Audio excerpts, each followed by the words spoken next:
Sure.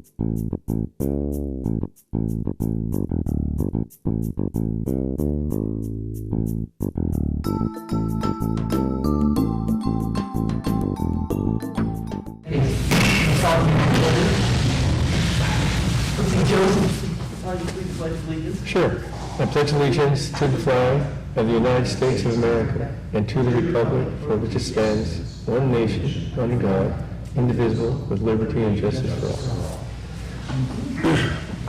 Introduction is yes. Our Messerly is here today, Messerly and Sons, so, and And Mark Lane from OWL, doing brief generator. perfect, thank you. See, times when you know the vocals there. Review of the minutes. I'll approve minutes. I'll make a motion to approve the minutes as submitted. I'll second that. Approved minutes, all those in favor say aye. Aye. Opposed, motion carried. Review of the invoices. I'm going to tell you, the one I noticed was the security background to the FBI, and I know I've already checked it out. We pay $1,000 ahead of time for the FBI to do background checks on new employees or people that work on the airport. And we just paid it twice, so we're paid up for it, so, because they don't refund it, you just have to wait till you use and all that. Okay. And that was my, and then the boiler pump for the terminal, I know it was $6,000, so we're still working on it. Is that completely fixed then? What's that? The boiler and the boiler pump for the terminal? I remember that it's completely fixed. Okay, all right, there we go. Okay, that answers my question. That we're working on. Okay. Okay. Is that good? Yep. Again, make a motion that we approve the invoices of total of $866,576.32. Second. To move and second to approve the invoices. Is there any discussion, questions? If not, all those in favor say aye. Aye. Motion carries. Next thing on our list is finance report. We'll just go through basically there's nothing really outstanding except for in my report when we get there. So I'm going through this, and it says personal services, 1.6 million we have in the general fund. Is that allocated or just going to sit there for future Personnel use? Services in the general fund is allocated. What we do is we transfer that to, you want to explain that? Is that, you're talking about the budget? Yeah, it says general fund one. I know that we did this when we got some grant money and we put some money in that line item. Is it just going to sit there, or is it allocated right to, and personal expenses to what? I guess services. I'm not sure the question is. Well, Are you talking about, is it sitting in a bank account collecting interest? well, I mean, is it allocated to be paid in specific areas to specific? Personnel services? Mm-hmm. That's Like our payroll? Is that what that's for? Payroll. So our payroll is about 1.7 million a year then? That's what we anticipated when we wanted to add all of the positions. Okay. Yes. That's probably going to come in under that. Yeah, I understand, but I didn't know if it was, okay. And so that covers like insurance and other things too up there. It's our, yeah, it's our whatever our personnel costs are. And we're still using Cardinal Services, I presume? Correct. Well, they don't have anybody there right now. We have one temporary. Shouldn't say they don't have anybody there, but. Any other questions? The single thing I'm going to complain about, I go through this, and it's our outstanding loans, and we got $844,000 in interest that we owe to the state. Yeah, well, Is there a way to negotiate that down at all? it's just interest, and I'll try, Joe. Well, I mean, at some point, Helen knows this, and so, for Brent and everyone else, we were forced into doing this, and this was not what was supposed to promise us. This was supposed to be reduced. And, so it's kind of just annoys me, that's all. I understand that. We've been back and forth with them over the years, trying to do whatever we can. That last thing there is the interest. I suppose now would be a good time to try it again, since they're probably, well, let me just rephrase that. Depends on how well the state is connected in communication-wise, because tomorrow we go into mediation against one part of the state with the Attorney General. try to contact them. Oh, we could do it later. To see if there's a way to reduce that cost, we pay it up front. Maybe, Could we pay, what do we pay annually, 53,000? Is that what it is? I think it's more than that. What do you, I think it's 53,000. Well, I think it is. So I get, well, okay, so I know it was 900,000 to start with, so we've only ticked it down about a couple hundred thousand since it was $1 million after we refinanced the primary loan, but not the interest. so right now, our interest rate on this is 0, right? The zero, it's the interest, it's not growing interest. Right, so they're not going to compound it or do anything if we don't pay Correct. the amount.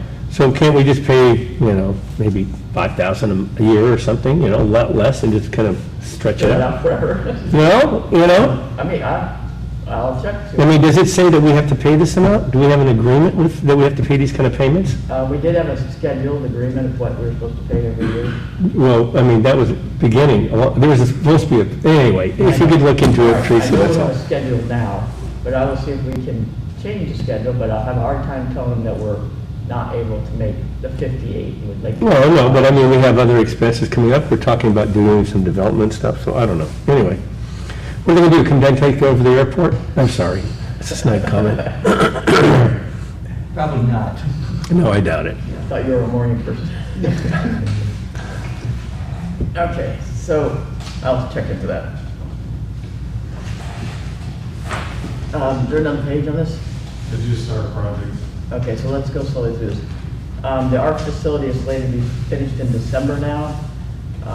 I think there might be a few loose ends, probably the internal furnishing and so forth that will carry into January, but the contractor should be wrapping up an off-site by December. And the BLM improvements is going to be completed in November. I'm pretty confident on that one. There are some outstanding door issues, but those were not part of the contract. They'll be probably a carry forward internally, outside the contract maybe. Finally, huh? That's great. All right, so it'd be nice to have both of those over with, Yeah, really. or all, whatever. Move on to the next ones. And then back to Helen. Okay. So, Fred, you're on. Metro and Sons presentation. Okay. Where do you want? Probably up here at the microphone would be probably easiest, and then you can, Okay. then we can get you on camera, we can hear you, and so for the people at home. Get your address out there so people can come get.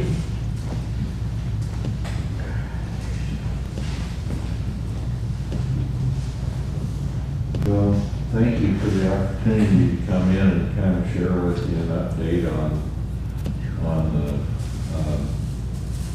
vegetation management phase of things. We finished the mulching project on October 8th. That's all completed, and it's rained a little bit. It turned out exactly the way we had it laid out. That material that we mulched in there has kind of got mixed in with the sand and the rest of it, and it looks like it's going to be just a really good wind and water erosion thing, and ultimately that will break down and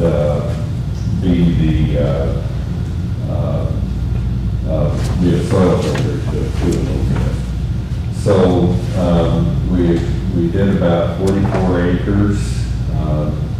We pretty much got to everything that we could get to, and got that fuel load reduced there. One comment I would make that I'd like to compliment your staff with Teresa and Bob's leadership and direction. The maintenance staff was shadowing me pretty much the whole time I was mulching for safety and fire reasons, and they were first rate. I mean, cooperative and on time and right there the whole time, and that was a huge thing because I was amazed at the foot traffic on this property as far as just the amount of people. So we started out with a safety meeting day one, and that carried through the whole time, and I really appreciated that. Looking moving forward, basically what you got here is a mature urban forest, and it's ripe and it's starting to go the other way. We're seeing a lot of dead and stressed trees, and of course that brings issues of safety and physical safety from limbs and dead trees coming down in the windstorm and whatever. And what our recommendation is to go in and basically take all the trees down, get them marketed, as we indicated in our proposal. We tip those out by the stump and bring the stump to the landing next to the street. So you could dispose of that and the heavy slash, whenever that became viable. And to get all of that down, then you would have the thing basically all cleared. You could manage your regrowth on it and develop whatever plan you wanted to do with the property, whether it be all commercial or some mix of recreation and commercial, or, you'd have an open slate, but you wouldn't have to go back in and remove all that heavy stuff or deal with it anymore.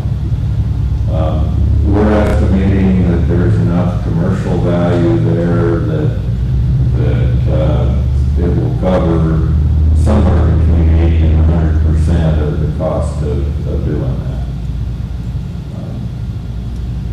I have a question, Brett.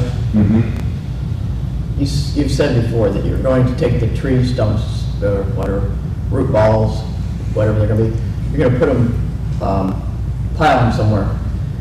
That's a massive amount.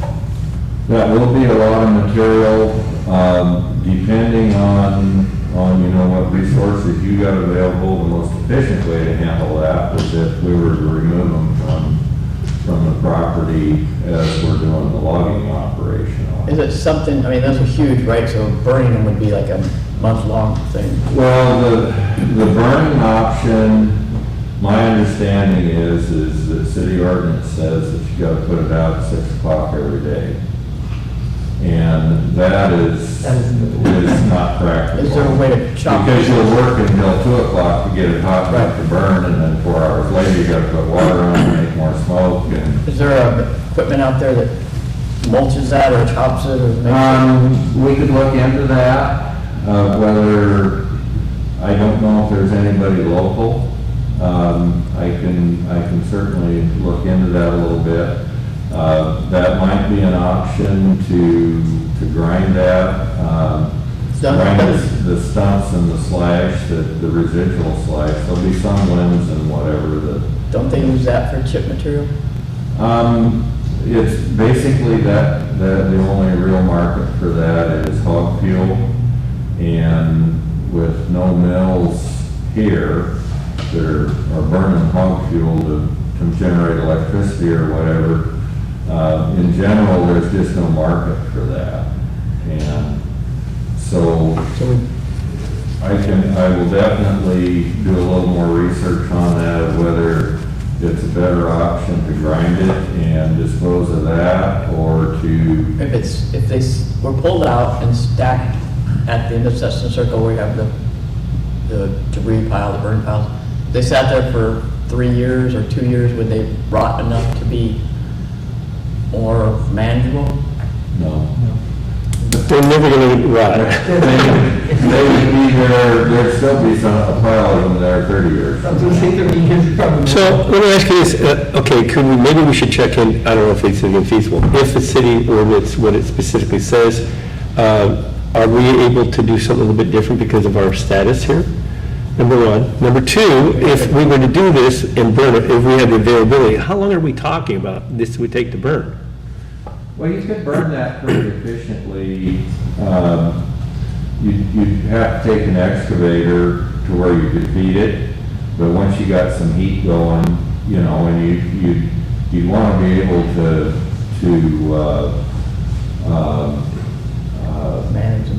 manage it and, you know, not have to stop.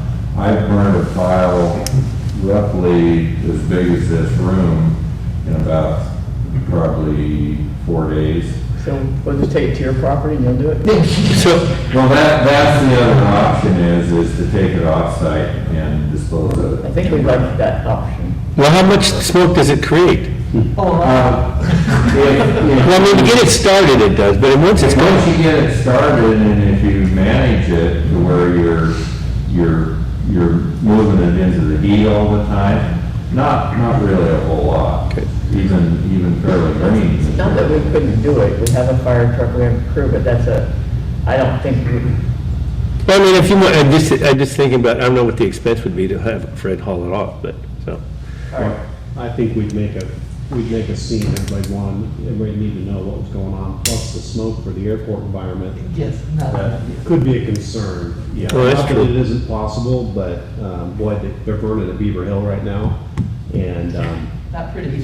there was significant smoke. I flew up here the other day and thought, oh man, there's a bunch of weather. This weather came in sooner than I realized it was all smoke. Well, okay. So, But we do have the capability to remove it from the site and take it to another site and burn it. Good. We can manage that, and that's certainly doable.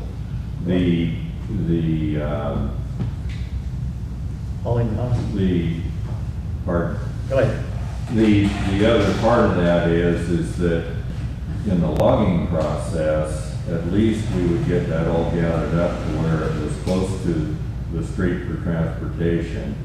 And you're not having to go out and gather it again. It would be part of the logging process, because our logging process would be, we would bring the whole tree to that site and then process it there. We'd take the stump off, take the limbs off, pile that, and then market the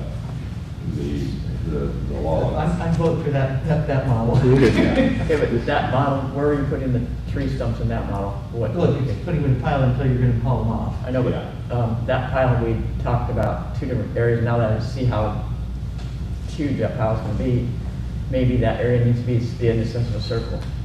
Well, it's gonna be if you're gonna load them to get them to the end of Cessna Circle. All right, got it. Then you might just as well Haul them out. not haul them off. Okay, I'll go with your. And we can do a little more work at what the options are there Okay. and that sort of. I think they need to be removed. It's gonna look Yeah. horrible if we leave all that, yeah. All right, you do what's best manageable for you to, Now, the kids in that neighborhood would love to cry. I know, we'll be climbing on it. Yeah, that's not a good idea. Haul them off is the best.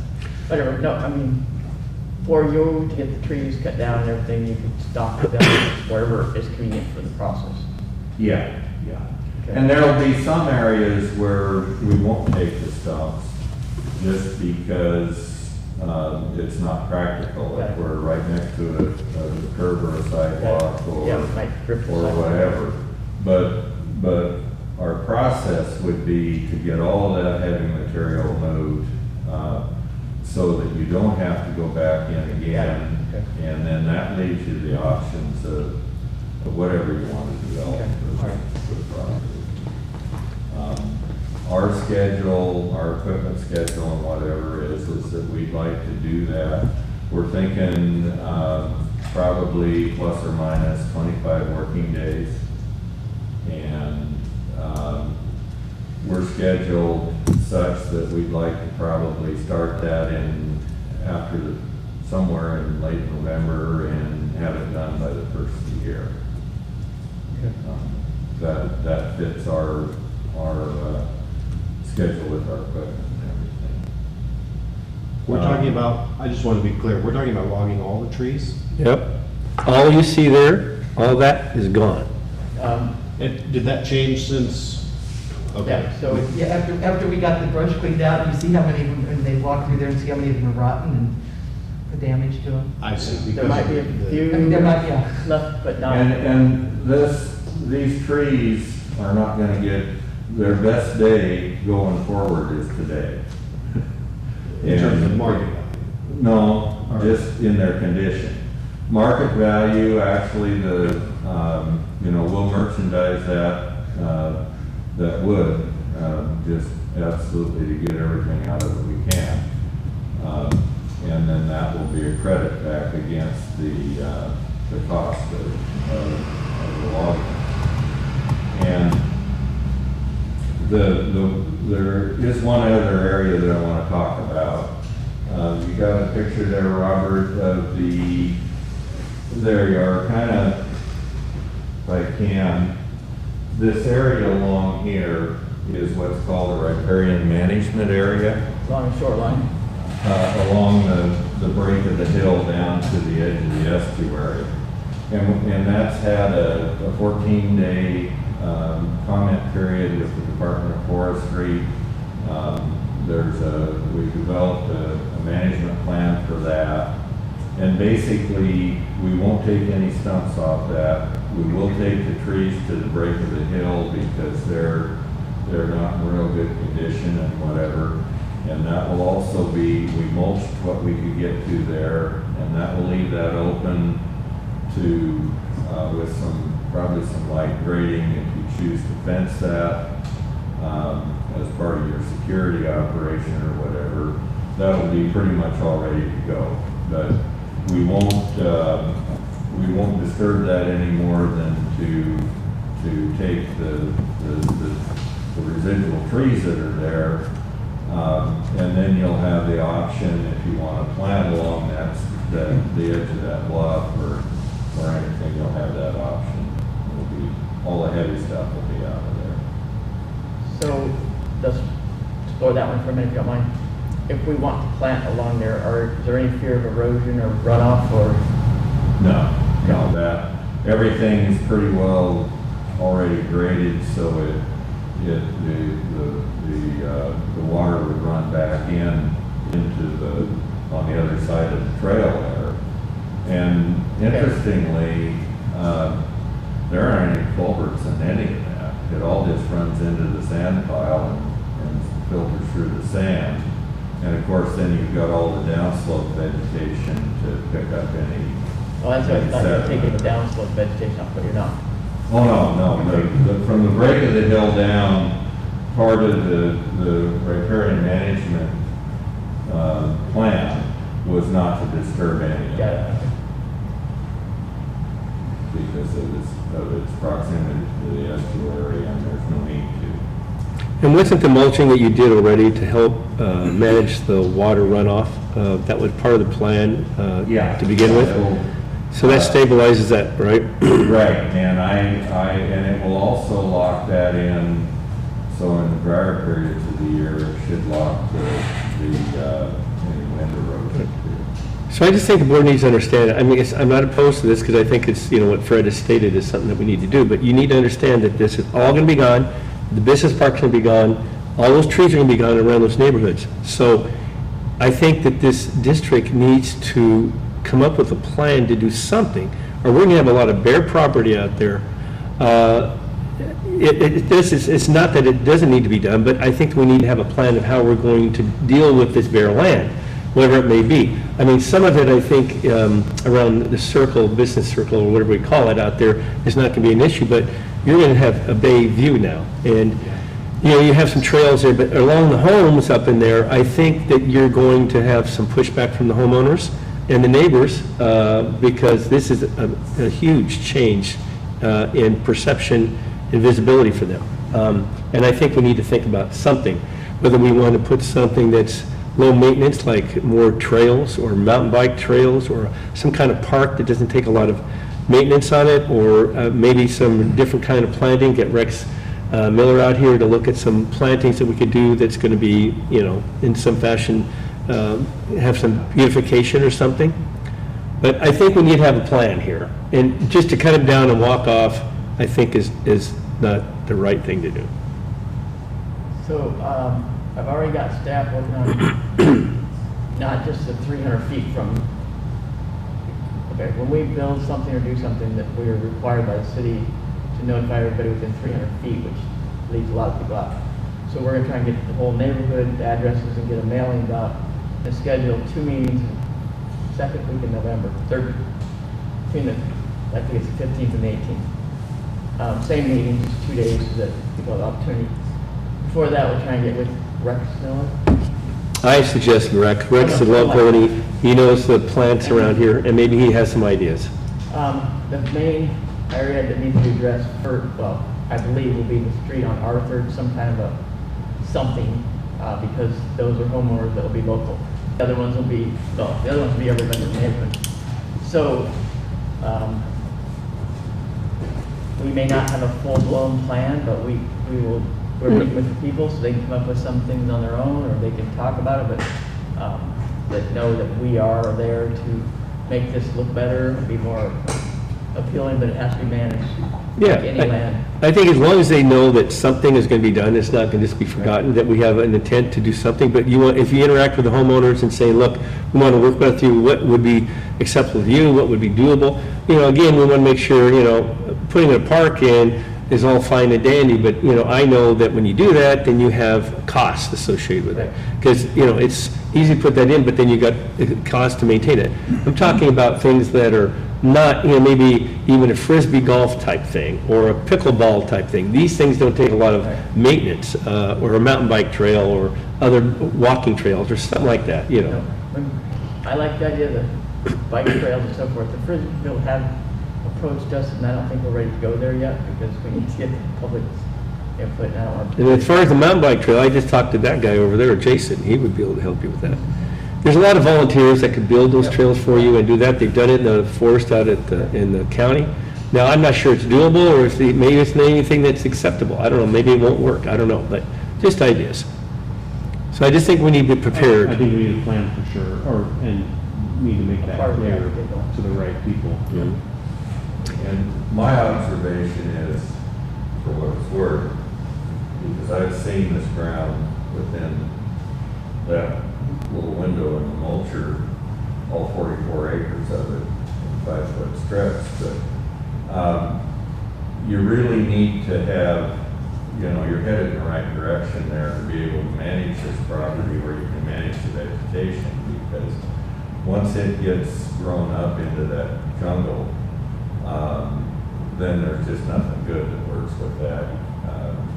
It just creates all kinds of issues for you. So I think you really are looking in the right direction there. And I talked to a lot of people while I was servicing, whatever, as they come by, they want to know.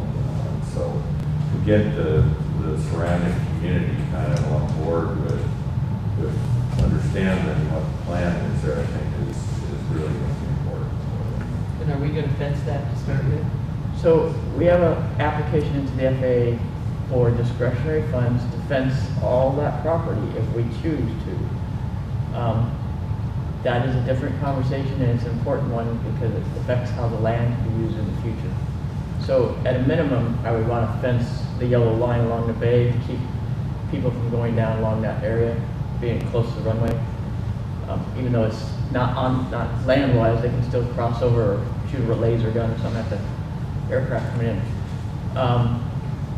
But to fence the whole area with FAA funds makes them the godfather of all of our land there, whereas right now they're not. So if we want to keep our options wide open, it's best not to fence it. That's my input on that. Yeah, I think we should fence it the least amount we can, and then if we change our mind and want to go down that road in another area, then we can do it. But if we do it now, then we're locked in. Right. And I think that's really going to make people. Oh, I think you're going to have a big blowback. Right, Yeah. so for instance, just to solidify what I was saying, we took down, we used Volley Park. They built out there, we didn't have to go to the FAA and ask them if we could, we just see if they have to do it, we did it here. If we fenced that area, it would take a cultural study, it would take an EPA environmental, it would take No fence. Okay, so we don't want to do for that. every bit of property and go through the FAA thing, it extends it out about 3 or 4 months, maybe, and the cost goes up about $20,000-$30,000 per acre.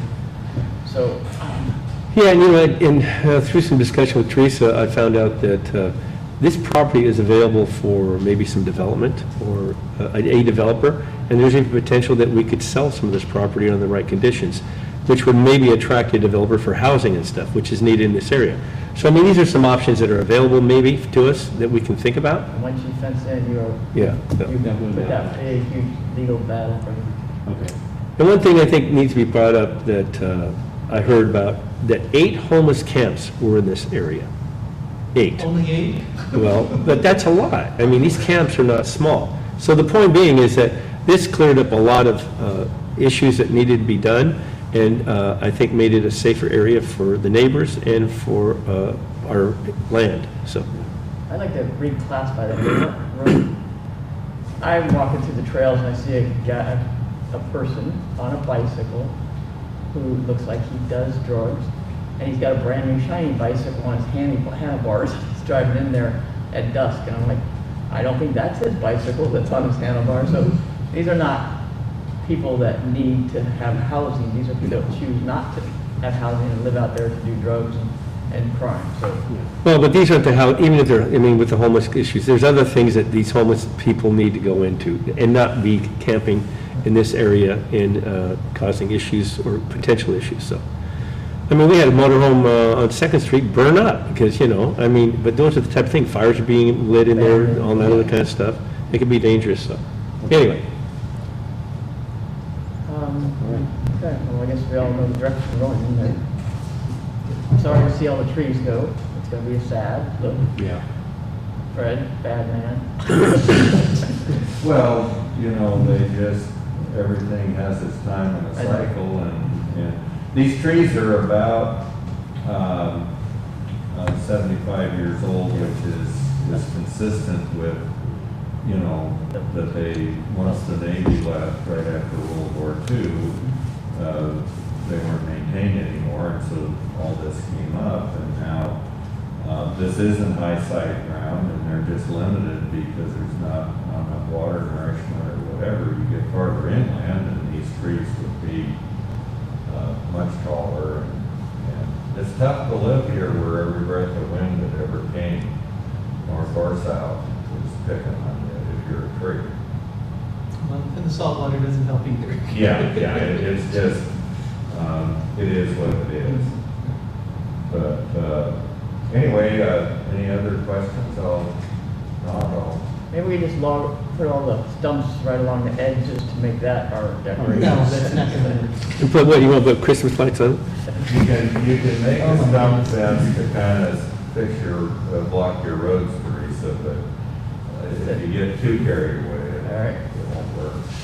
Fred, there's no planting requirement for this area? No, actually, one thing, and I've discussed this with Teresa, is that ODF and the Oregon Department of Forestry has jurisdiction because you're gonna sell wood products off of it, which there'll be some severance tax and forest products harvest tax, which will be part of the removal.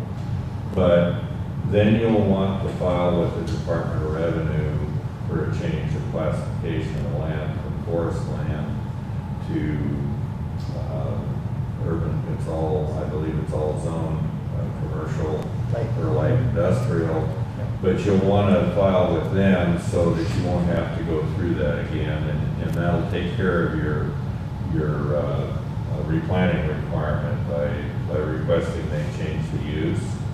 And then you're open to go in and plant or landscape or develop without having to worry about that. And there's a form you have to fill in that they actually, I think they've already sent that form. So once we get the logging part of it done, then that will close. It's all of the activity that we will do to log it. That will all be under the notification of permit that we've got in place now for the mulching, and that included harvest on it. So everything is pretty clear there, and my understanding, the city really doesn't have any permit requirements or anything. We were in contact with them during fire season to make sure that they were okay with what we were doing, and that that isn't an issue now. Great, thank you. Thank you, Fred. Thank you. We'll just keep on keeping on. All right, thanks. Appreciate it.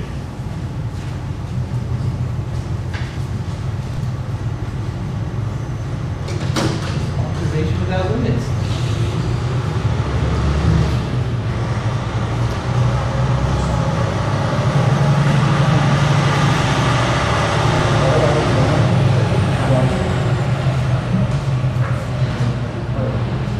What's that? Good. What's that?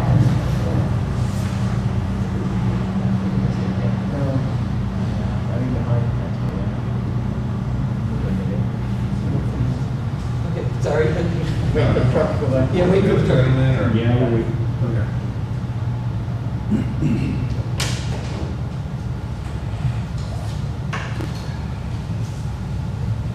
Oh, you didn't have to wait for me. Thank you, though. We're waiting for the truck to go by. Just Okay, good. Good morning. My name is Mark Twain from OWL, our Center for Observation Development. Appreciate the opportunity to do this presentation for the director. Appreciate Teresa and Robert coordinating to give them the agenda for you guys. So, first time up to the area, definitely I got up here late afternoon, really beautiful country up here. I guess my ties to Oregon, my older daughter went to Western Oregon University in Malmö. Okay. 2014, so had a bunch of trips up to that area back in the past. Where are you from? I'm based in Sacramento. Oh, wow, okay. So, drove up yesterday. I was debating whether to fly in or drive, but it was like a 4-hour layover in San Francisco, so I thought it was good to drive up. Most of the time you get delayed out of San Francisco anyway, so drive is nice. So what I plan to do here is, talking with Robert and Teresa, I know the requirement is from the FAA to be able to track the large ships that come up through, I forget which buoy, I think it's buoy 15 or buoy 20, and be able to at least notify the FAA when the ships are coming up, and that's what our radar can do. So I'll go into that. Tell you just a little bit about who we are, let you know that we're not building these things in someone's garage. Two different options for the, we have two different types of radars that I think will meet the requirement. And I'll go into a little detail on specifics on each one. They're both a little bit different, but both will meet the requirement. And then Robert and I looked at a couple possible locations to put both of the radars. And I guess the timing with the trees turned out to be pretty good. If you do take some of the trees down, it would open up one area that I'll show you in the slide. And I'll open up to any questions. Next slide.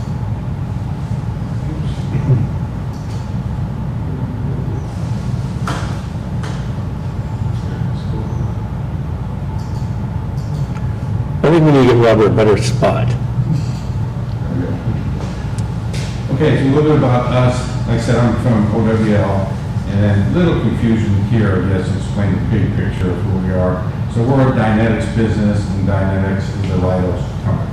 So I'll explain and give you the quick Reader's Digest version. So OWL was created about 4 or 5 years ago as a joint venture with Dynetics and Alabama Power. And at the time, I didn't know power companies were able to get involved in joint ventures like that, but many of them do. So most of Dynetics business is all Department of Defense related or with a major prime contractor. Most of our business, although we do sell to the military a little bit, but most of it all is all commercial based. So as you guys know, it's a lot difficult sometimes working through all the FARs and that, where for most of your commercial business, much easier. So that's why OWL was created. So people like me, we're all Dynetics employees, but we sell under the OWL company name. As I mentioned, Dynetics has been in the radar business for 45 plus years. Started from the military type radar, and then we commercialized it. I guess, I don't want to say downgraded it, but it's not a military type radar. So we've done things like weapon systems, space programs, and things like that. Almost 2 years ago, Dynetics was bought by a company called Leidos. So we went from about 2,400 people, 700 million, to 36,000, 12 billion. And we kind of like it a little bit smaller, but I guess advantages and disadvantages to both. Next slide. So I'll tell you a little bit about the radar. Like I said, we took the military technology and commercialized it, mainly used for critical infrastructure, perimeter security, and actually drone detection as well. And I'll give a little bit explanation on drone detection on one of the radar. It is a state-of-the-art, it's a digital radar, so there's no moving parts in it all, completely all solid state, and we're able to detect, track, and another thing that's important is we're able to classify the targets. So I'll show you a slide. When a target, say, comes in an alarm zone, we can tell if it's a boat, person, vehicle, animal, and with a certain radar, a drone or aircraft as well. So it kind of eliminates the persistent involvement of, say, a security person constantly looking at the screen and, for an 8-hour shift, everything after a while, and starts to look the same. It's actually real time, as I mentioned, all the stuff that we can track. And we can do auto triggers. We can set up like alarm zones. And for that area, and I'll show you one of the slides, we can set up an alarm zone, say, from prior to buoy 15 and buoy 20. So when a ship comes in that, we're able to actually send out an email or text message or audio that, hey, the ship is coming into the alarm zone. And we can set up what they call silent zones, areas where you don't want to be alarmed at anything. And I know the discussion before, we were talking about fences and that. The radars are dual purpose, so we can do multiple things. We can set up alarm zones along the perimeter of certain areas of the airport where we can track if people are coming in that you don't want, obviously, to come on the airport property. And one of the key is it operates in all weather. I'm sure you guys probably get a fair amount of fog up here, I'm assuming. I used to be a camera guy before becoming a radar guy. And even with thermal cameras, high-end thermal cameras, if you have heavy fog, it's pea soup and the cameras aren't going to see through it at all. There are different types of thermal cameras that they call short-wave IR that can see through it, but they're very, very expensive.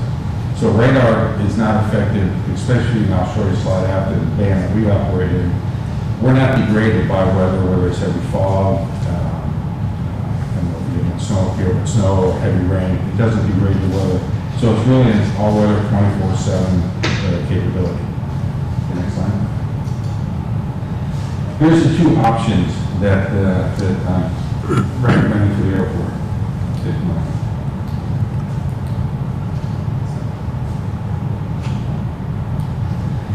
On the left is our GA 4000 series radar, and the right is our GA 3360 radar. The left one is a two-dimensional radar, the one on the right is three-dimensional. The only difference is the three-dimensional one is able to track aircraft and drones. It gives you the elevation of the target. And if you have a camera, we're able to slew the camera to the target and track that target as it goes. That's the advantage of the 3D radar. The one on the left gives a 120-degree field of view. You can see that kind of pie shape. The one on the right gives a 360-degree field of view. For the 360. I'm going to go into detail on each one. The common feature, I mentioned, we operate in an S-band frequency, which is 3.0 to 3.3 gigahertz.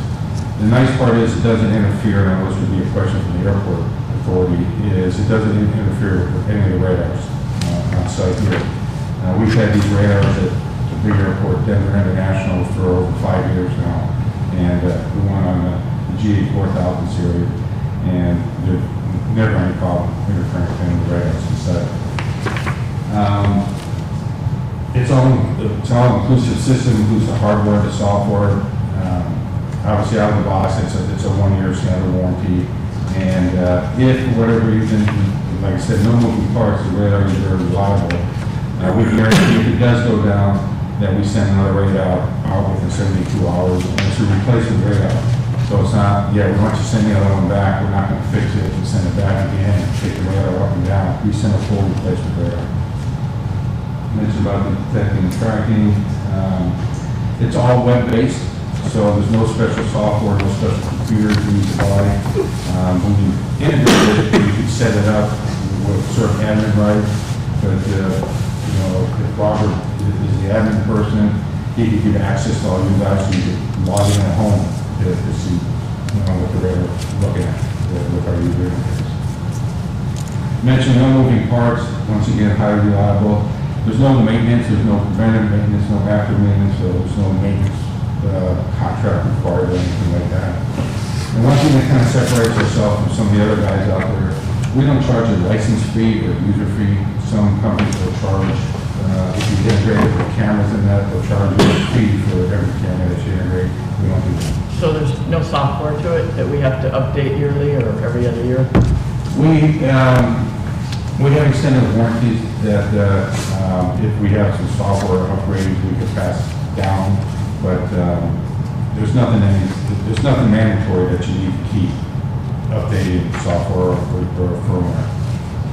I mean, we have a lot of stuff, I don't know what camp top at, but, you know, like in 5 years or something, it's, our security system. We have to upgrade the whole firmware thing, and it costs us $20,000. Is that something that happens with this? But you have to come back to us. So what we do offer on an extended warranty, let's say, I don't know if you're familiar with the term DMS, a video management system. So a lot of airports or different organizations, if you have multiple cameras, you integrate it in with a video management system where that controls all the cameras. You put up a video wall that gives security people to view all the cameras simultaneously. So maybe 5 years from now you go down that path. Our radar operations in the user interface is called the Omniv profile. That's a standard camera profile that all security cameras use. If you're not Omniv, most airports, ports and harbors will not even talk to you. So our profile is when we integrate with those cameras is all Omniv. So it should be able to integrate fairly easy. I'm not sure what type of cameras you have here now. Okay, so maybe I'm a little confused now. So we set this out there, this radar sensor, and a ship goes by. So we're going to see something on it. It's going to be a plotted thing that goes. I'm going to show you a slide. Okay, yeah. It won't be a physical picture because we are not in the camera system. We did, I think it quote you one, not thermal, please. I quoted just the Right. daylight camera. If you had thermal for the range, you want to see, it does start to get pretty Yeah, it thick. does. I'll show you what the user interface looks So like. I did hear that the cameras, another airport had an issue because they had to clean the camera lenses or clean the cameras or maintain them, but they're so specialized they didn't have anybody to do that. So they preferred, which they would have gotten a maintenance plan, but we have people that clean a camera. But anyways, just saying. Yeah, and usually some cameras come where they have a wiper, you just, it has a reservoir where you store water, you know, you send a command, it wipes it down, where you don't have to get up on the pole on that. What's nice with the radar, on the radar, if you, like I said, Denver, where we get snow and all that, you know, it doesn't affect it, doesn't degrade it. There's nothing that you have to wipe down on the radar or anything. Where did we talk to, or who did we talk to? Denver? Yeah, they're cameras. Right, the cameras, they said that they had the issues, that's what I'm talking about. Yeah. So, go ahead, finish before we. No, go ahead. Well, we are getting it with the camera, but not the thermal, and the camera's gonna be up high, correct? Correct. So, we would just have to get a lift, demand lift to clean the cameras. Yeah, Okay, just saying. I mean, that's, Evidently, they're unionized and they couldn't get a person on a man lift to clean cameras, it wasn't their job. yeah, I mean, I don't know. yeah, that's just a fact. Okay. Camera lenses get dirty. Next slide. So here's option one. This is our GA3360. This is a dual purpose radar, so it will track not only the airborne airplanes and drones, as well as the ground target ships, people, vehicles. 360-degree field of view, so it sees 100% all around. There's no moving, nothing spinning around in there. There's no moving parts. There's actually 3 antennas underneath that radar. That's how we get the 360 degrees. We could track, I don't know if you guys work in miles or kilometers, but the larger aircraft, just under 2 miles. Vehicles, just under 2 miles. Person, about 1.25 miles. The small drones, everyone's like a fan for drone, is what everyone kind of standardizes on. Drone about this big, we kind of buy that Best Buy for $1,000, I think. We can track those at just under a mile. And it's dual purpose, so like I said, we can track the airborne and the ground targets. So the picture on the right, or my right, is that a portable one, the unit that's used for So we have different partners with trailers, that we can put a trailer out there, has, a solar panel, a generator, so if they want to move around, or, putting poles in the ground sometimes gets a little expensive. So, that's an option. Do you have a client that uses the portable? What's that? Do you have a client that uses the portable?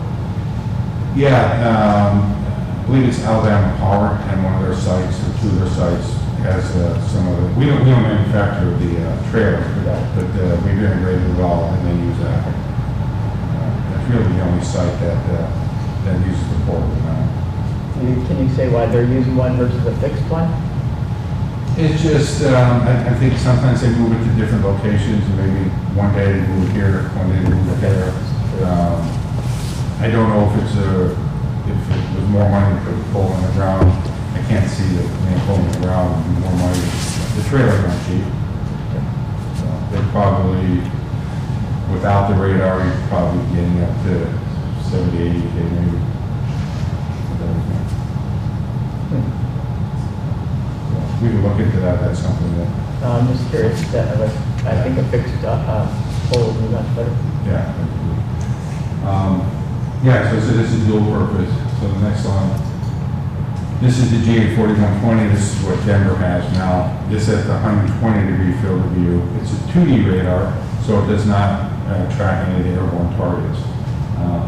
It'll track the vehicle a little bit longer on the vehicles than the previous radar. This is out to 2.5 miles, and a person out to about 1.25 miles. The large ships, you're going to get out to the 2.5 mile plus range, which you'll see on the laydown that I did for each location. It's more than enough capability. So will this detect a small craft coming within the radar, smaller one, like a kayak? I say a little boat. At the kayak, the longer range, that might be stretching a little bit farther. Closer than, yeah, no problem. All right, close range, but I mean, coming ashore. Yeah. But we don't need to track that kind of stuff, do we? Like paddleboards and You don't kayaks? have to, no, I'm just Well, I asking. just wondering if it did, okay. Yeah, what else we get from it, if we get. Sure. Yeah. The next slide. So this is what our user interface looks like. There's actually two radars that are shown here. But for example, when you create an alarm zone, this is a road outside, a major road outside one of the buildings on our campus in Huntsville. So a target comes in here. This is what the target's gonna look like. It'd be a small dot. We could change it to look like a boat or a vehicle, so there's capability to put like little stick figures there. So when that target comes in, let's say between buoy 15 and buoy 20, we get a pop-up window. And I don't know if you guys can see it on the presentation, where it gives an ID of that track, duration, how long the radar is tracking it, when it was updated last, the speed of the target, the heading, the quality of the track, with the radar, I think this is, a high quality track, the distance from the radar, if it's a 3D radar, it'll be the altitude, if it's, something up in the air. And then, we have like I said, on the Dynetic side, 2,400 people, 80% are engineers or technicians. Full disclosure, I'm not an engineer. I'm just a dumb guy that used to fly airplanes for the Air Force a long time ago. So give me a checklist, I have to follow instructions. But on the classification, we classify it, say here for a vehicle, it's saying 91.4% that the radar believes it's a vehicle. How they get to 4%, I have no idea. So we could do that for all the tracks that come in. And then we could also set it up where when the track is in a certain window, we could say, I don't want to be notified of any track alarm on any track that comes into say on the west of the northerly heading, or any heading that comes in any which way. Or I just want to be alarmed if it's just a boat. I don't, obviously, probably don't have anybody swimming out in the middle of the channel, at least I hope not. And then the black zones here, these are what we call silent zones. So, there may be an area like roads that the radar's picking up. You don't care. All the cars coming down the road, you don't want to see it. The radar will track it still, but we just don't display it on the user interface. And then here we have the camera. We can also vehicle or ship that comes in that between the buoys, we record that and say something happened. We can go back and look at that previous track and it records that data as well. If there's some reason, maybe that FAA calls up and says, what boat came through there at 1500 or something. If there was one, we could go back and look at that. When you say we or you? You. And how far back? Maybe it's, you want to record. I mean, like a month? Yeah. So is it in the Oh, cloud? what's that? Is it in the cloud or what? Yeah, it could be in the cloud. What I would recommend, and I did not quote this to you, but I did look into it, that you would purchase that video management system that can coordinate the recording and everything. I think it's relative for what you would have to do with the radar. There's a bunch of different companies out there. One of them is called Milestone. It's a major U.S. one. There's two major ones in the U.S., Genentech and Milestone. There's others. But we have to integrate with Milestone, so it's easy to plug and play. And I could have this person contact you. It's probably maybe $1,000. Okay. So it's not real expensive. But I recommend, because there you can decide how many days back you want to go over and record it and things like that. Next slide. So some key differentiators that kind of separate us from some of the other ones. On the right is our radar, and it's called a digital beamforming radar. And what that actually means, we are radiating in the entire field of view all the time. If it's a panel radar, the 120-degree field of view, we're radiating all the time. Or the 360, we're radiating all the time. Other radars that what we're all used to seeing is a spin rotated radar. You see at the airport, the spinning one. Those have a slow update rate. We update up to 4 times per second, and we could go up to 8 times per second. The other radars, the spinning ones update maybe once every second or even once every couple seconds, depending on what the scan rate is. And then you have the moving parts, so obviously now it's your life. Next slide. Talk about the classification. We have a unique classification engine where I mentioned that we classify the target. This is all done in-house, some of the other guys do third party.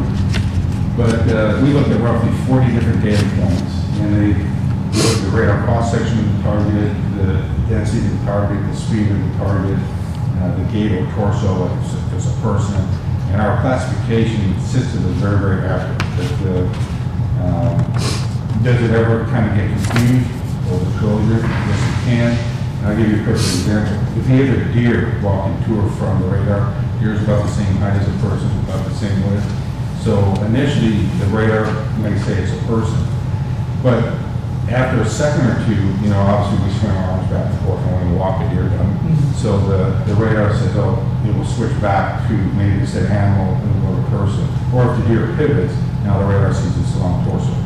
So that's where, like I said, you saw that percentage where it said like 94% on the last side for a vehicle. Initially, if you say it's a deer, the radar may say, okay, 40% animal, 35% deer, until it gives it a couple seconds to say, okay, I know it's one or the other. So, next slide. This is I was talking about the integration with the different video management systems. We've done all the major ones, even the major cameras that are out there. If you guys add some cameras in later on, Access is a major camera manufacturer. We're going to get a bunch of those. That's the camera I recommended in the both of the year. Next. Okay, here's the different options. This is the GA3360. This is the drone capable radar and a 360-degree field of view. So the first option, if we put it here, that's by UPS today, right? The limitation there as of today, so radar is line of sight. So just like cameras, it doesn't see through buildings, although you'd be amazed how many times I get that question, does it see through buildings? And I do, the response I usually back to that, especially if I know the people a little bit. I'll say, the only thing I know is see through buildings, if there's no lead, Superman's X-ray vision. So radar doesn't see through buildings. And does it see through trees? It'll see through if there's gaps between them. And the easiest way to think of it, the unscientific way, if you walk out, say where the trees are, and you look back to where the radar is going to be mounted. If you can see back there, then the radar pretty much can see you. If you can't, then pretty much the radar's not going to be able to see you. So in this case here, the way it is today, I don't think this is really an option unless the trees are, removed. Because I don't think, unless you got a really tall pole, I don't think that would be an option. So I'm just going to pass this slide through. Next. So the better option, this is over by where Robert and I walked yesterday, by the water treatment plant. With the 360-degree field of view, here we're getting out to, this is for the drone coverage. Okay. So we would have full drone coverage for this whole area of the airport. For a person coverage, we're getting out to 1.25 miles. This is where the radar would see, back on that side, once again, on site. And then for the boats, vehicles, we're out this far. And here the buoy 15 is, so as the ships come up, this is where I guess the FAA needs to be notified, and then again, once it transits, buoy 20. So easily got the full coverage. The advantage of this one, it is dual purpose, it gives you the full 360-degree field of view. Except that, looking toward me from that site that you have, you're gonna have obstructions from the houses, the hills and everything, so really, you wouldn't be able to see me if I was on the outer dark circle. Out here? Nope. Oh, yes, this way. Right. Yeah, if you're looking this way, if you're trying to, the radar's here, and you're on this side of the building, here. Yeah, there's nothing, you won't be able to see it Yeah, because you're obstructed, so basically, that picture is erroneous because you're really only gonna be able to see what's the open water view. Everything behind that is not gonna be able to Yeah, you see. get the open water. I mean, would you see the airplane on the runway? Not if there's a, Not if the buildings are too tall. but not if there's anything in the way, right? So, the advantage is if you care about the, I don't know if you care about. I'm just saying, it's not real 360-degree view out here because the first thing would be blocked would be, maybe this hangar would block everything going down. Yeah. Yeah, depending how tall you get the pole, Right. you're not gonna get covered a little bit. The advantage is, and I'm not gonna push one or the other, Right. whatever you guys think makes the requirement. This one is a little bit more expensive. Right. For the added 3D capability. So, next slide. I'm gonna skip that, because that's where all the trees are, go to the next one. Back by the water treatment plant, this is the J4120, 120-degree field of view. So, a little bit longer range on vehicles. So you can see the other one went about right here. This one gets a little bit beyond, all right? And it's less expensive, probably about, I think, 20K less expensive, so it's significant. This does meet the requirement for what the FAA is looking at. So, and I'm not pushing one over the other, just whatever you guys think best meets the requirement and budget, obviously. If you stay on this picture, so we're required to call in when the ship hits the red buoy. So if a person gets alerted when it's at the yellow line that's by the water, they can be prepared to call in when it hits the red buoy, instead of being notified as soon as it hits the red buoy. So this angle is better, and none of it goes to waste. As in a 360-degree, you have it, but you can't use it. Right, Just right. saying. That's my opinion only, or maybe it's fact, I don't know. Yeah, I'm just proposing both options for you. Yep. And this one, I mean, we could rotate it more down this way. I thought, at least the way I had positioned it, and you don't care about coverage over here, obviously. So right along the water's edge up to here. And what we would do is, we would set up that alarm zone, or we could set up a whole alarm zone, say from here, just this whole area, where you care once it's in here, or maybe just from buoy 15 down to And here. you can have 4 alarms, like the first one would be at the border Yeah. in the water, and then the second one would be at the buoy, and then the third one would be at the buoy again, and then the fourth one would be when it's, Yeah, you can set up all at once if you want. Okay, so what's the height requirement for If- midday? I'm It's, really worried about. okay, so it has to be under 150 feet above sea level, or 159, it's just immaterial there, because it's gonna go through, under the bridge, it's okay, but, we still have to, because they could have their mast up or part up or whatever, we just have to report anything that goes through that sector. That's, Anything, period. not small, but any, Breakers.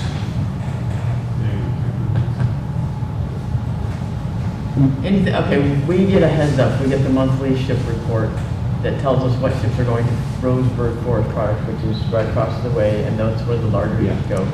So, those are the ones we look for. We don't really look for the ones going past there because we know they're going to be lower than the requirement. So that, we'll just say it's over 159 feet tall is what we are required to monitor. Now, the height is not important in this one because we already have a list of ships coming. Okay. So right now, we're doing it manually, basically. Correct. And this, we're hoping to replace that. Correct. Because I'll just give you last month or so, 2 people left the airport, terminated, or quit, whatever the case. And so I've got 2 off people, and they're working regular shifts, plus they're coming out in the middle of the night to do ship duty. And ship duty is not really what I call an airport job. So to have enough personnel to do the airport job and have this one farmed out technology-wise is in the best interest of the airport. Yeah. I use another example opposite of that. Let me see. Somebody brought up. Oh, okay, never mind. I'm not gonna go there. It's too sensitive. So basically, this does alleviate. We figured out it's about 38,000 or 45,000 a year in the time and human resources to come out To and do ship this. watch. Now, are they, who on ship duty, they contact the tower? How are They they, have how to is call this? Tracon and they have to call Seattle. They call Seattle, and then Seattle will give. Seattle doesn't know what you're talking about. They're like, okay, you're calling about a ship, thanks, you know. Basically, they call Seattle, Seattle makes sure there's no traffic coming through those 4 minutes that it's passing that. 4 minutes, okay. Gotcha. And this will be able to do that automatically? So this, I don't have it all fine tuned out, but if, what we have been experiencing is someone will come out to the airport because the ship's supposed to be here at such and such time. They'll plan to be out here. A person gets off the shift at 9, and they might have to come back out here at 2 in the morning. So they, first of all, have to stay awake, and then they have to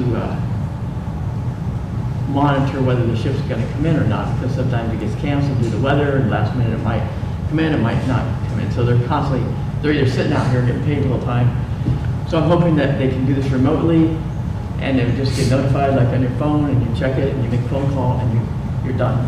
Versus coming out here and sitting here for 4 hours, losing sleep, and not being able to do your work during the daytime. So this can't notify Seattle? It could, but I don't think that we have to work our way toward that. Yeah, Seattle's not going to want to Because call it for took us a year. every vessel that goes through there. Right, it took us a year to get them to agree to a letter of agreement where we would watch the ships and make a phone call. And it took a lot of people to be able to do that. It took the Marine Guard, whatever. It took the U.S. Coast Guard, it took the Marine Field, the FAA. Everybody was at the table for over a year trying to figure out how to do this. So we can get it set up, there's someone at Seattle Center saying, ship approaches buoy 15, that if they had someone that wanted to accept a text message, if they ship approaches buoy 15. And I think we can get there. It's just that we have to do it first and fine tune it and then say, listen, guys, and have a meeting with them and pass it on to them. And we don't have anyone with a tower at night. But can this identify And a if- size? If we did, they still don't call. They don't want, There's ways in there that we could, that you will call up when it'll be the radar off section, but there's stuff, it's not necessarily, cargo ship versus pleasure boat. It doesn't do that. Well, my point is that Seattle is going to get ignored at every fishing boat that goes by. You know, if we were trying to automate this. yeah, no, we'll fine So, tune. so we could tune it, what I Yeah. call, what we call under the hood, to say, we don't want to be alarmed on Right. something that's 20 feet. So does 3D versus 2D matter, because we're not worried about length, we're worried about height? Does the 3D versus the 2D matter in determining The ship. the height of the ship? No. The 3D does the drones flying around. It's not the height of the ship that will be flying. But this can distinguish between the height of objects. Well, it won't say the ship is 20 feet, 30 feet off the water, but it will track anything that's on the water. And we can, like I said, go under the hood and say, we don't want to be armed on a 20-foot pleasure boat that's coming through. We only want to be armed on the large, say, cargo ships. Okay, so we can set that up. So you set it by length? Yeah. We can set that up. And then you know that if it's like, I don't know, 200 feet or something, you know, then that's that could be a potential for height. I would think, right? Yeah, Correct. possibly, but the FAA I mean, isn't I going can to. see a big, huge soft cars coming through there, but I don't think they're gonna go through at night. Yeah, but barges still, one can be, I mean, I don't think they're 200 feet. I mean, you just have to find out how big these cargoes are, and then fine tune it to, I mean, Right. well, it's gonna take some time to get there anyway, right? Once we perfected them, we can see we hand out. Right. So part of the installation that we do is, we come out, put it up on the pole. We don't put the pole up, we don't do that part of the integration. So the part that we do is put it up on the pole, connect it, configure it, if there's any cameras that we configure, we do all that. And then, wherever we move in, you know, over the next week, 2 weeks, whatever it takes, we can fine tune that radar down to, you know, the chips that are, whatever, 200 feet, 100 feet. So it's not, you know, you pay for it, put the radar up, see you later, you know, call us if you need us, type of thing. And shouldn't we do that anyway? What's that? Shouldn't we have it fine tuned to track, Yeah, because we don't want, No. I'll call it this data showing all these ships coming by, and then we can determine which. Right. For future with the FAA and anything else. right. This is the only reason that we're doing it for, so we're not gonna get drone activity or, Right. can you do both, by the way, just checking? Not with this radar, the other radar you can, but I'll be honest with you, now looking at some of the more expensive radar, I think the less expensive one, this one here, probably meets the requirements that you want, like Teresa made a good point, 360, you're not gonna see much on the back end. Right. Here, this one, you're getting a little bit more range for the chips in that. It's about 20 grand less expensive, so that's a advantage right there. Probably better off, I would think, unless you want some future drone capability or something like that. So, okay, you only get line of sight, so as high as the pole is, as high as you're gonna see. We can tilt the radar, I mean, Just curious, I mean, because in all reality, all you're gonna see is to the highest, if our pole is as high as this, whatever, this ductwork, and you're aiming it across the bay, you're not gonna see anything higher than that ductwork. no, the beam width is plus or minus 20 degrees. Okay. But I'm just saying, So when it's so, looking out, you know, it's just not, if this is full here and you have the radar on top, you're just not sending that beam straight out. it's got a little bit of a thing. Yeah, it's plus or minus 20 degrees, and we can tilt it Yeah. to get the better. I'm just saying, you're never gonna see the ocean. Well, you know, Yeah, no, I'm just saying, I'm just, Can it go on And top of and the the answer is, can if there's a ship out there in the ocean that's that close to shore, it's gonna be on the beach, so that's, it be mounted on a pole on a building to get it higher realistically? Yeah, absolutely. Okay, so could it go on top of the terminal or? well, it just I think depends Robert and I on, looked at that, just to really get up. We have what we call a non-penetrating roof mount, that you don't have to pound anything in, but it goes up about, I think we can get 12 feet on top of the roof, but I think because of the terrain, Yeah, the hills over there. the hills over there, you have that line of sight issue. Okay. how about the tower? Tower was even shorter than like DHS. If you go on the roof of DHS, you look over the tower. Okay. So DHS would be the best place to put it. Only the hillside over there is 100 and some feet, so it's gonna have to clear that. Okay. All right. You know, that's one more advantage. This one, the other one too, but this one, I know you're talking with the trees, if they come down. If you're worried about, say, people coming up over here onto the runway, we can even create an alarm zone over here. So your people at the airport, you know, you got probably people shouldn't be over here, maybe trying to get on the runway.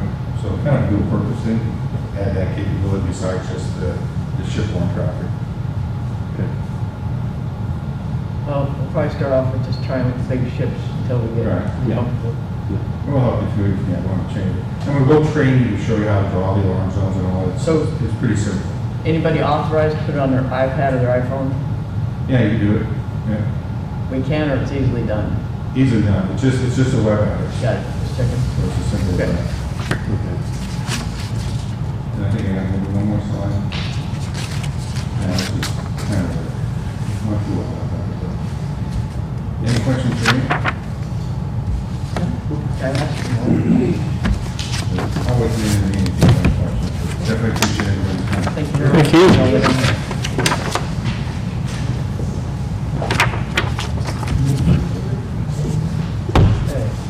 Oh, let's go back to the agenda. Good. Okay, so, it's in your packet, we're not going to go through it. All right. All right, let's see, So so, the officer reports in the packet, so if there's director's report. all right, so has anybody not heard about the air service meeting we had? I'll just briefly go through it. We met with Alaska Airlines in Seattle on October 5th, and it was a good meeting. Well, it was informative. We were one of the first ones in the door in person for the last year and a half or so. So we definitely felt like we were important enough to be there. We're on the radar, but there's a pilot shortage, and until that pilot shortage is figured out, they are not going to put into any new markets of our size. So we're basically waiting for the employment scenario to get much better. And Brent, can you add anything to that? I just feel like we're in a great place. I think they definitely validated that we can support a flight to Portland. It's just that where airline travel is right now, no new markets, and so hopefully we will be at the top of the list when that comes. I can tell you, I'm starting to get almost daily, people asking about flying to Portland again. Are we ever going to fly to Portland Yeah. again? Are we fly to Portland again? I'm like, well, maybe when this is all over.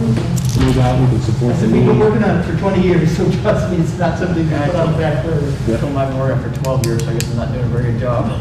No, it's just, Yeah, but I appreciate they gave us the opportunity to be there, and I felt like it was, Yeah, it was was it really nice. Eric that, who was representing us? Jack Penning. Yeah, or Jack, yeah, he's got a good relationship with Alaska. I think that's money well spent. I came away feeling like Yes. we're in good hands with him, so. Basically, their network is, Jack has come from that sector and hires people from that sector, and people he hires go back to that sector. So like he has ex-employees and new employees from Delta and United, and so it's all intertwined and the connections are really strong. Okay, so I'm going to move on to, we had a fraudulent email occurrence. We all staff fell victim to it. It originated for us from HGE. HGE pulled in an erroneous email, forwarded it to me, I forwarded it to the rest of the staff, and then basically it was a form saying, hey, we want to get Scott Partney, I should say, wanted to have ACH debits instead of be paid by ACH rather than a check. So emails went back and forth, forms were back and forth, but it was all through this fraudulent email person entity. Anyways, they caught into the middle of this chain when we had a $500,000 and $94,000 payment to issue to SPC. Fortunately, we didn't have the money in the one account for the 500, we just had it for the 94, so that one was done on the ACH payment plan. The other one was done by check. That one by check went to the correct people, the 500 bills. So we dodged that bigger bullet. But 94K, we did go out to this erroneous company. They created a website, the whole thing that mirrored SPC. There was just one letter change in the email string. Instead of construction with an I, it was construction with an L. Would have been very difficult for anybody to catch. So it occurred. We have changed the way we do things. we'll no longer, we're gonna stick to the way we do things and not the way our customers request to be paid. And anyways, yesterday, and on this, we received back from the insurance company that they'll pay 84K of it. We're gonna eat 10,000 of it. And we just have to have Helen sign that form today, I believe. So, it's prevalent out there. We fell for it. We're fortunate. Our loss to the district is minimized at 10,000. It could have, still was a $94,000 fraudulent experience. Could have been 600,000. Did you say the email originated from HGE? Well, not the person sent it to HG and they forwarded it to me. So that's where it originated from us, from them. So So it came from HGE. It came from, yeah, it was, excuse me, HGE that is the project manager on this? right. Have you discussed it with HGE? Well, everybody's in the loop. The police were notified, the insurance companies were notified, HG was notified, SBC was notified. Everybody knows and everybody's been involved. I'm leaving it to the insurance companies. I would think that they would want to go after whoever originated, but I don't know how that all worked. I did think that that would be a target, that would be who I would go after. Yeah, but about 10,000, I mean, the 84 is fine, insurance company, but our 10,000 out of pocket Well, I is something. understand that. So, but I'm not the one to go there. Maybe the insurance companies, maybe you. Right. I mean, HGE would be, HGE's insurance, we hopefully talking to airport's insurance regarding reimbursing Right. your deductible. And I'm this is your first sight at it, so I was just thinking about it. We just got notified about the 84K yesterday. If it had been more or less, whatever the case may be. It's in My progress. first thought was to go for the originator to us, which is them. Yeah, but I think, Pat's got a good idea. Maybe he, as our attorney, should look into this and then reach out to HGE and say, look, you need to reimburse it for our out-of-pocket expense on this. What I would think is, if it's been tendered to the insurance companies are talking, see where that ends up. I mean, Right. frankly, I really don't know how these policies work. Right. HGE even has coverage of this nature. Thank gosh we did. Yeah, they go every day. They probably have something, but even if they don't, this thing didn't originate out of here. It was sent to us. Right. So we were sent a fraudulent, and I'm not sure the legalities, Pat, you are obviously, but we were sent an email that was fraudulent, and it caused us to create an action that we wouldn't normally cause or created. So, I don't believe you can ascribe the intent behind HGE. No. but it doesn't matter, does intent matter? I mean, if you still do something. Yes. It does? Yes. Okay. But negligence, no. Okay, so it's negligent then. Yeah, I mean, Arguably. Everything in the law is arguably, right? Well, it's not like a traffic accident, it's not like you hit somebody in the rear end. Sure, I understand. So, what safety precautions HGE has on their end, it just, to me, it would seem that this is how you're getting paid, and it switches how you're getting paid. You might want to get on the phone and call Correct, someone. I agree with that point. But, yes, I agree with that. They just forwarded it on, hey, you guys. And they didn't. Doesn't matter, not for public It's comment. in progress. Right. Right. Anyway, so. Just a word of warning, back up a couple of my clients who've been hacked recently, that the bank literally told 3 of them to change banks completely because of whoever got into their account, got over their information, had absolutely everything. I mean, we're talking credit card, birthday, social security number. I go, she said, your home computer had to be hacked. And she goes, how? So, I mean, there are lots of people that are getting, like I said, I've had 3 older customers all complaining that they've been defrauded recently, and I was thinking, It's because they open an email that contaminates their computer. Right. And that's the bottom line. And, I'm on the Oregon Fig Bank Board, and we've been taught, and everyone is, and we do it, they send it out to all their employees on board. We get emails all the time. If we don't know where it comes from, we don't open it. It's just simple and plain. I mean, that's all there is to it. You look at it, and if it's not recognizable, you just delete it. That's it. Otherwise, you're going to contaminate everything. But that's what, unfortunately, that happens to people, Helen, well, it's I sad. know, I just, Well, it's sad, it's horrible, so. it's a real pain to change all that stuff. Okay. Moving along. Moving along. We already talked talked about the ground aware radar, we talked about the ARC project, the BLM completion. American Legion is gonna come down in about 2 weeks. And We have hamburger roast. No, just kidding. probably pouring rain, but okay. Property fencing, that's gonna be a bigger subject at another meeting, more intensive. And tree and brush removal we talked about, landscaper, okay. So we did employ a landscaping company to, we were getting way behind on our property management, landscaping for BLM, DHS 1, DHS 2, OSP, and the terminal. So we hired somebody to catch us up, and we're gonna keep them on board starting February. They'll be caught up by February, and then we'll keep them on board monthly at approximately $5,000 a month, 8,000 to catch, 18,000 to catch up. Who is it? Nathan, he used to work for Sauce Brothers. Mm-hmm. They're doing a great job. I went by the BLM and airport, everything, so very good job, and it helps us to get our maintenance stuff done on the buildings. So- I think it's great. Did you get more than one bid, or you just went up for, and I know Nathan, and he does a good job. He used to have Lighthouse Landscaping, and now he has some Yeah, so we service. did contact a few. A lot of people were very busy and didn't respond, and we did get one other response, but said they weren't able to do it. So, yes, and I'm pleased with that. If he continues on for the amount, it's probably less than what we would Sure. spend for employees. No, Benefits. yeah, contracting out is never something that I always advocate. I think it's good. Yep. And then tomorrow, we have mediation for the, I can say this part, mediation with DHS to settle the past due amounts. This is with the Attorney General? This is with the Assistant Attorney General from the State of Oregon and our Perkins Coie representative and you're gonna be there tomorrow, correct?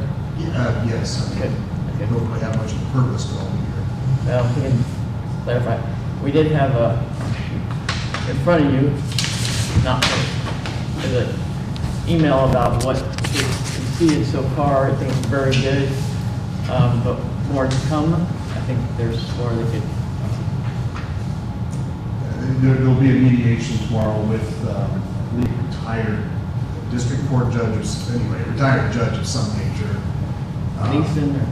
Yeah, Judge Leeson, our Perkins Coie representative is familiar. Jerry Leeson? No, No. a judge. A judge.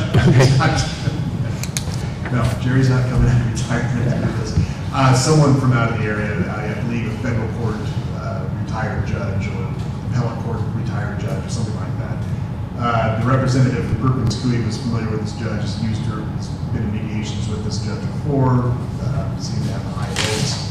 So hopefully something will get resolved tomorrow, but I'm just going to be here to sit with Teresa, the Perkins Coie representative, obviously is.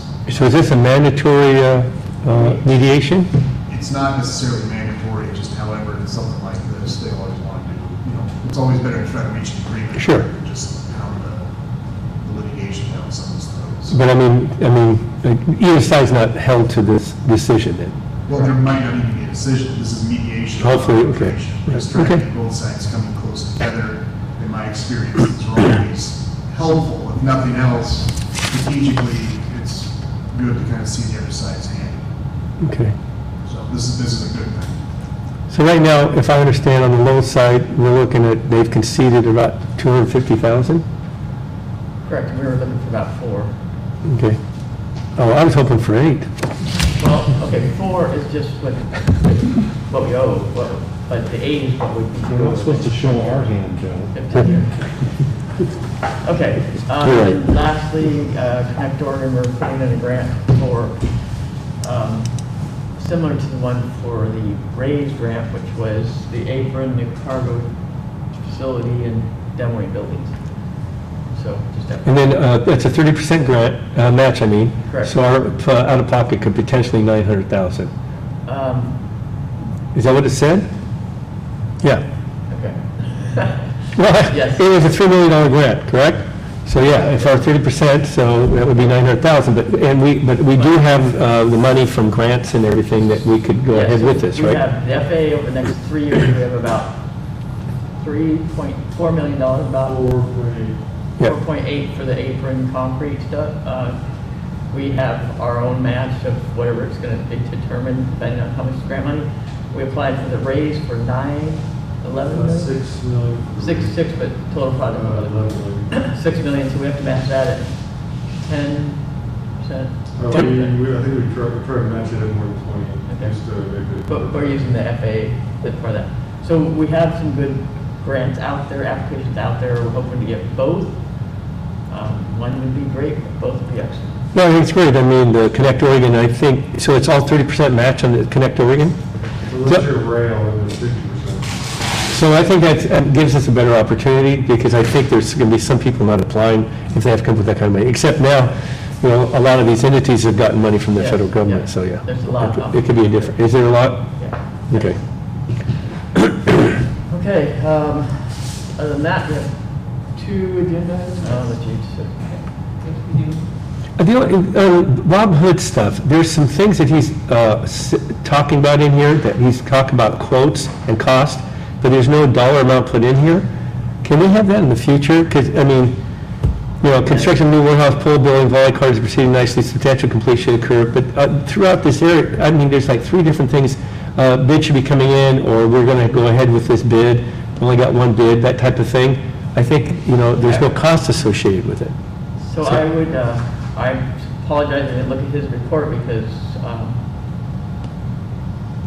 I didn't, that's it. If I had, I would probably have thrown those things out. Yeah, well, 'cause Without yeah. Information, they're useless. New replacement equipment has been ordered and work is expected to occur in November. Okay, I mean, but I don't know what the cost is or what the, you know, I mean, I think there should be something. Motherboard for the, Private light control. yeah, so that's covered under warranty, so there's no cost. Okay, well then, Unless there's, okay, all right. next I time- mean, just, when we go, I'm going through this, it's just like, okay, how's this gonna work out, right? You know, work is expected to be completed by the end of the year and will not interfere with the flight operations, but, so what's it gonna be for these lights? I mean, is that under warranty or not? You know, that type of thing, just for But I future. need to state that, this is warranted work. It has- Right, correct. So I'll. And make it a lot easier on the report I'll for fine me. tune that up. Okay, thank you.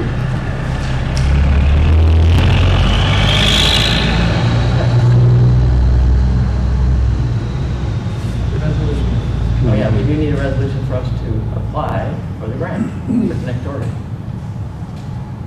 So, I'll make a motion to approve resolution 2021-10-01, authorizing the executive director to apply to the Connect Oregon program for grant funding for the construction of a cargo and seafood transport facility.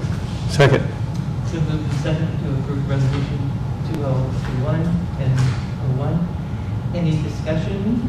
So for clarification, you know, Teresa made a presentation earlier, for this is stuff that could potentially, right now, open up some, like for UPS and FedEx, or even cargo that would go up to Portland, that hasn't been able to happen in the past. And not just seafood, also like, for instance, I know the mushroom grower or producer down here, he has to truck everything up now, and he would much rather fly it out of here.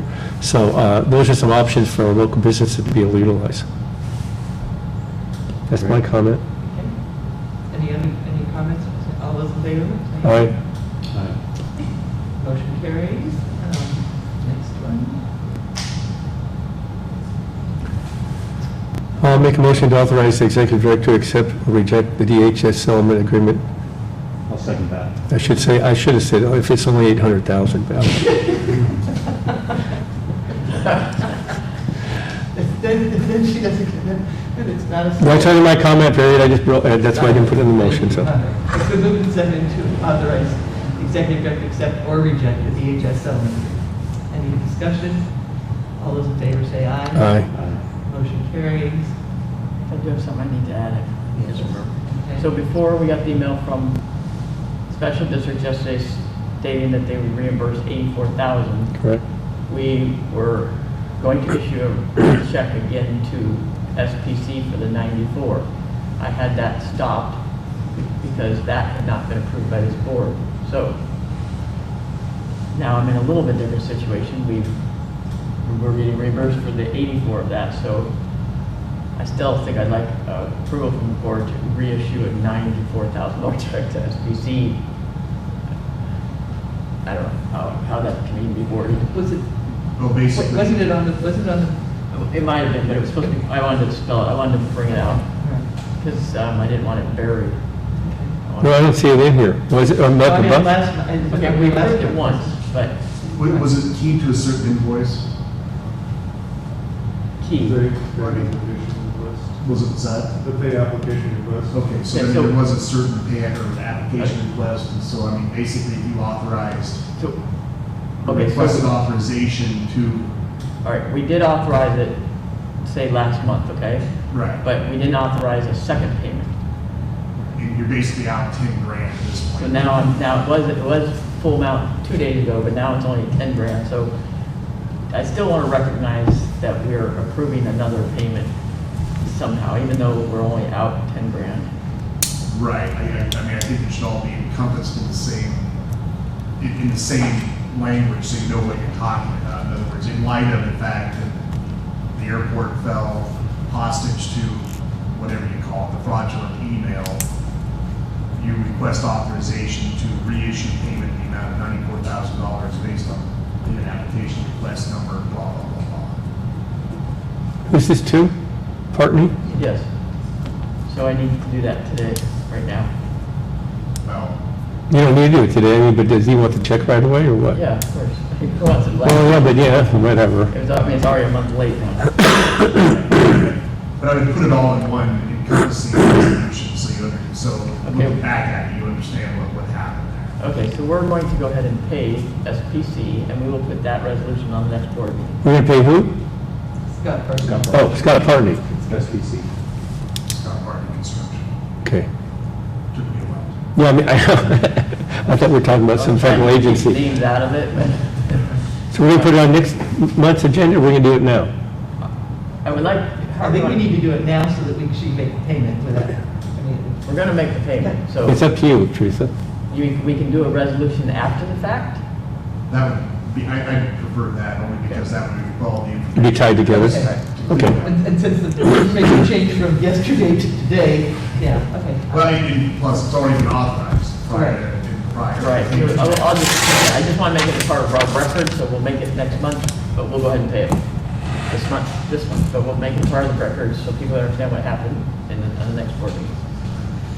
Yeah, I just think, you know, as Pat said, you just say that it's been reissued, it was a fraudulent situation to Partney, and we received 84,000, and maybe whatever's going to happen with the 10 or not happen with the 10, you have some, you know, in the agenda. That'd be, I think. But Are we having executive session today for any reason?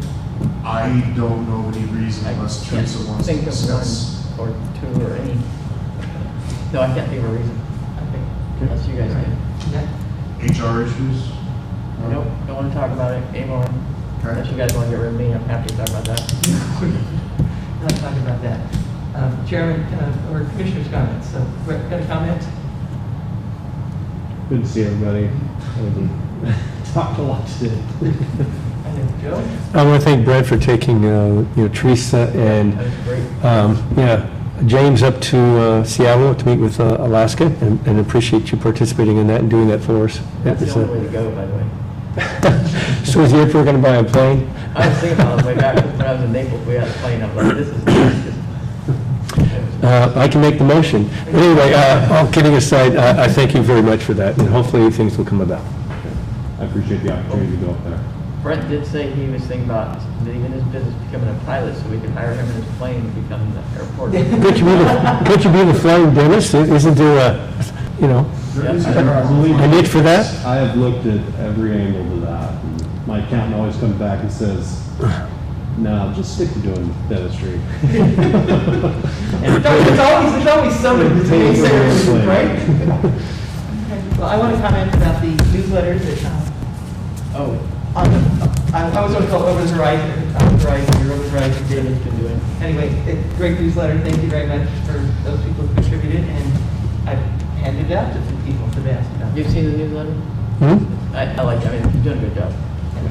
And the next board meeting is going to be Thursday, November 18th. And that meeting's adjourned.